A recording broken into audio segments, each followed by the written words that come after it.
এক ম্যাচ জিতলেই সেমিতে যাবে বাংলাদেশ, মিলাতে হবে এক কঠিন সমীকরণ। সুপার 8-এ টানা 2 ম্যাচ হারে বিশ্বকাপে সেমিফাইনাল খেলার স্বপ্ন এক প্রকার শেষ হয়ে গিয়েছিল বাংলাদেশের। তবে অস্ট্রেলিয়ার বিপক্ষে আফগানিস্তানের এক দুর্দান্ত জয়ে ফের সম্ভাবনা জেগেছে টাইগারদের। পথটা যদিও অনেক কঠিন, তবে রশিদ খানদের বিপক্ষে বড় ব্যবধানে জিততে পারলেই সম্ভাবনা থাকবে নাজমুল শান্তদের।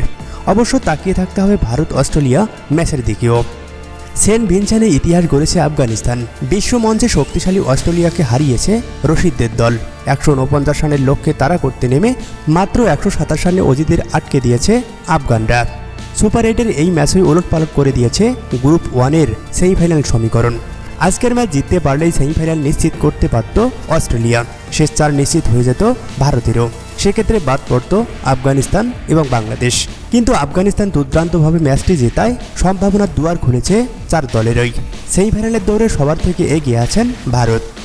গ্রুপ 1-এর শেষ ম্যাচে আফগানিস্তানের বিপক্ষে বাংলাদেশ এবং অস্ট্রেলিয়ার বিপক্ষে ভারত জিতলে ভারত ছাড়া বাকি 3 দলেরই পয়েন্ট হবে সমান 2। সেক্ষেত্রে হিসাবটা আটকে যাবে নেট রান রেটে। ফলে সেমিফাইনাল জিতে আফগানিস্তানকে বড় ব্যবধানে হারানোর পাশাপাশি প্রার্থনা করতে হবে যেন অজিদের বিপক্ষে ভারত বড় ব্যবধানে জিতে। তাহলে নেট রানে এগিয়ে থেকে ভারতের সঙ্গে হয়ে সেমিফাইনাল খেলবে বাংলাদেশ। তবে অস্ট্রেলিয়া জিতলে কোনো সম্ভাবনাই থাকবে না টাইগারদের।